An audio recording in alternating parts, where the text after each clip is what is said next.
আজকে আমরা ভাবি আর দেবরের প্রেম কাহিনী শুনব। সুপ্রিয় দর্শকবৃন্দ, আসসালামু আলাইকুম। আপনারা শুনছেন শারমিন স্টোরির পক্ষ থেকে একটি বাস্তব জীবনের ঘটনা। আজকের ঘটনাটি শেয়ার করেছেন আকাশ ভাইয়া। আকাশ ভাইয়া লিখেছেন, আপু আসসালামু আলাইকুম। আপু, আমাদের অল ফ্যামিলি ঢাকায় থাকে এবং আমার জন্মস্থানও ঢাকায়। আমরা চার ভাই। চার ভাইয়ের মধ্যে আমি একদম ছোট্ট। আমার তিন ভাই প্রবাসে থাকে, তিন ভাইয়ে বিয়ে করে ফেলছে। যাই হোক, আমরা সবাই এক বাসায় থাকি। আমি ইন্টার সেকেন্ড ইয়ারে পড়ি। আমার বাদবাকি ভাই সবগুলাই প্রবাসে থাকে। শুধু সেজো ভাইয়ের বউ, আমি এবং আমার আব্বু আম্মু আমরা সবাই একসাথে থাকি। সেজো ভাইয়ের বউয়ের একটা ছেলে বাবু হয়েছে এবং একদিন আমার বাবা অনেক অসুস্থ হয়ে পড়ে। অসুস্থ হয়ে যাওয়ার পর আমার বাবাকে হসপিটালে নিয়ে গেলাম। হসপিটালে প্রায় 1 মাস পর্যন্ত ছিল। আমার বাবা ব্রেন স্ট্রোক করেছে। এ কারণে আমার বাবা এই দুনিয়া থেকে বিদায় নিল। বাসায় এবার আমি আর আমার মা আর আমার ভাইয়ের বউ আমরাই থাকি। আমার ভাইয়ের বউয়ের সাথে অনেকটাই ফ্রি মাইন্ডে চলাফেরা করি। সবসময় আমরা হাসি দুষ্টামি আনন্দ নিয়ে থাকি। সবসময় আমরা ঘোরাফেরা করি। আমি পাঞ্জাবি পরতাম, ভাবি শাড়ি পরতো, এভাবেই আমরা ঘোরাফেরা করতাম। ভাইও কিছু একটা মনে করতো না। আমিও সবসময় দুষ্টামি ফাইজলামি করতাম, কখনো কোনোদিন অন্য নজরে দেখতাম না। যাই হোক, একটা সময়ের পর ভাবি আমাকে একদিন অফার করে ভাবির সাথে প্রেম করার জন্য।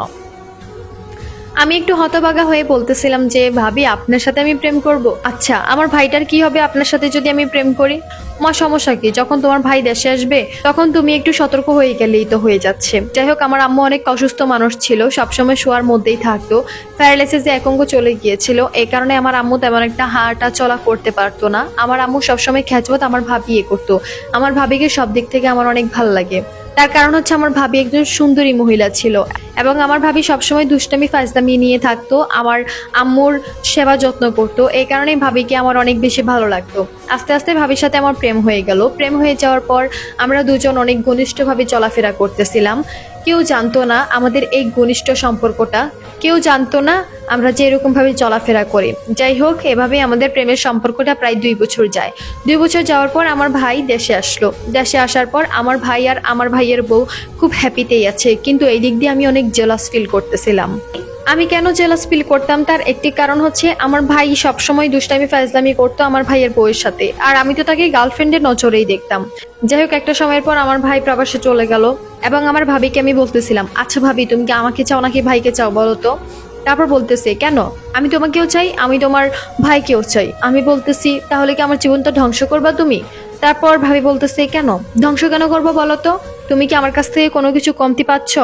তুমি আমার সাথে থাকতে পারতেছো, তুমি আমার সাথে একসাথে খেতে পারতেছো, ঘুরতে পারতেছো, আবার তোমার ভাইও সবকিছু করতে পারতেছে। আমি কি তোমাদেরকে কোনো কিছুতে কমতে রাখছি?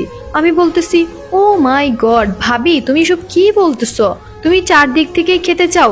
না, এরকমটা হতেই পারে না। মানে ভাবি আর আমি ঝগড়া লেগে গেলাম একটা পর্যায়ে। ঝগড়া লেগে যাওয়ার পর ভাবি আমাকে বলতেছে, ঠিক আছে তুমি ঘর থেকে বেরিয়ে যাও। আমি বলতেছি, ভাবি আমি ঘর থেকে বেরিয়ে যাব? আমার ভাই চালাচ্ছে, সবকিছু করতেছে।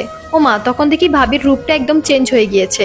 মানে ভাবি চারদিক থেকে খাবে, কিন্তু ভাবি ছাড়বেও না, কিন্তু ভাবি আমাকে ছাড়বেও না, আবার ধরেও রাখবে না। ব্যাপারটা এরকম হয়ে গিয়েছে। এই দিক দিয়ে আমার সবকিছু এলোমেলো লাগতেছে। না, আমি কোনো কিছু সামলাতে পারছি না। না, আমি কোনো কিছু সহ্য করতে পারতেছি না। একটা সময়ের পর আমার ভাবি আমার ভাইকে সব মিথ্যা কথা বলছে আমার নামে। আমি নাকি আমার ভাবিকে অনেক জ্বালাই, আমি নাকি ভাবিকে অনেক টর্চার করি, অনেক ধরনের অনেক কথা বলে। একটা সময়ের পর আমি আর সহ্য করতে পারতেছিলাম না। আমার কাছে ভাবির সব নোংরা ছবি আছে, ভাবির আর আমার একসাথে শুয়ে থাকার ছবি আছে। সবকিছু আমি আমার ভাইকে পাঠালাম। ভাই যখন আমার সাথে অনেক রাগারাগি করতেছে, ভাই যখন আমাকে বলতেছে ঘর থেকে বেরিয়ে যেতে, তখন আমি ভাইয়ের কাছে সব ভয়েস, সব মেসেজ, সব রেকর্ড সব কিছু ভাইয়ের কাছে পাঠাই দিলাম। ভাইয়ের কাছে পাঠাই দেওয়ার পর ভাইয়া বলতেছে, ফাইন, যেহেতু তোরা এত রঙে এত কাহিনী করতেছিস, তাহলে ঠিক আছে, আমি তোদের দুজনকেই মুক্তি করে দিব, তোদের দুজনকে আমি বিয়ে পড়াই দিব, তোরা জাস্ট একটু ধৈর্য ধর। পরে আমি আর কিছুই বলতেছিলাম না, ভালোই চলতেছিলাম 1 মাস পর্যন্ত। আমি বাসায় আসি, আমার ভাইয়ের বউয়ের দিকে আমি একদম তাকাতাম না। একটা সময়ের পর আমার ভাই দেশে আসলো। দেশে আসার পর আমাদেরকে বলতেছে, এদিকে তোরা দুজনকে তোরা চাস? আমি বলতেছি, না আমি চাই না ওনাকে। ভাবি বলতেছে, আমিও ওকে চাই না। অতঃপর আমার ভাইয়া বলতেছে, দুজনকে চাস না, ঠিক আছে, তুই আমার ভাই, ঠিক আছে মানলাম, তুই আমার কাছেই থাকবি, তবে আমি যে নোংরা মহিলাটারে বিয়ে করছি, ওই নোংরা মহিলাটারেই আমি ডিভোর্স দিয়ে দিব। অতঃপর আমার ভাইকে আমি একটুও বুঝাতে পারলাম না, আমার ভাই ডিভোর্স দিয়ে দিল। ডিভোর্স দিয়ে দেওয়ার পর আমার ভাইয়ের বউ সুন্দর করে আমাদের সংসার থেকে বিদায় নিয়েছে। তার বাচ্চাটা সহ। অতঃপর যাওয়ার পর আমার ভাই বিদেশে চলে গিয়েছে, তেমন একটা কথাবার্তা আমাদের সাথে বলে না। যাই হোক, ওই চ্যাপ্টার বাদ। এর পরবর্তীতে আমার ভাবি আমাকে কল দিয়েছে একদিন, কল দিয়ে বলতেছে আমি তোমাকে চাই, তুমি আমাকে বিয়ে করবা? তারপরে আমি বলতেছি অসম্ভব, আমি তোমাকে বিয়ে করব না। তুমি আমার ভাইকে ঠকাইতে চাইছো, তুমি আমাকে ঠকাইতে চাইছো, দুই দিক থেকে খাইতে চাইছো, এই কারণেই তোমার উচিত শিক্ষা হয়েছে। তারপর আমার ভাবি বলতেছে দেখি তুমি কসম করে একটা কথা বলো তো, তোমার কি কোনো দোষই ছিল না? তারপর আমি বলতেছি হ্যাঁ আমার দোষ ছিল, মানলাম। আমি তোমার সাথে কেন ঘুরছি, তোমার সাথে কেন প্রেমে জড়াইছি, এগুলোই তো আমার দোষ ছিল, তাই না? এখন আর কি, এখন তুমি আমাদের সংসার থেকে বিদায় নিছো, এখনো কি তোমার শান্তি হচ্ছে না?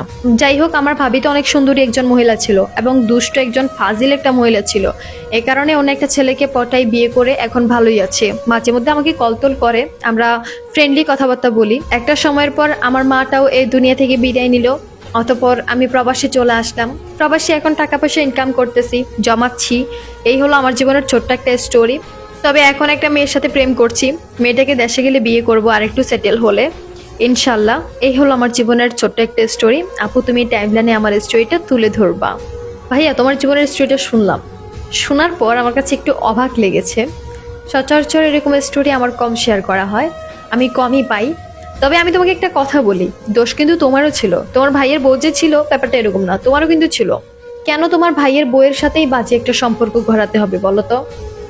ও মাই গড, কাহিনীটা আমার কাছে একদম অদ্ভুত লেগেছে। প্রত্যেকটা প্রবাসী ভাইদেরকে একটা কথাই বলবো, প্লিজ তোমাদের বউদেরকে একটু যত্নে, খেয়ালে, আদর যত্নে রেখো এবং কি খুব সাবধানতা অবলম্বন করে রাখবে। তার কারণ হচ্ছে যদি ছোট্ট একটা ভাই থাকে বা বড় ভাই থাকে, কখন আবার এই আবেগের বসে কখন আবার বাজে সম্পর্কের মধ্যে জড়াই যায় তা তো আর বলা যায় না। তবে একটু সাবধানে বউদেরকে রাখবা, ঠিক আছে?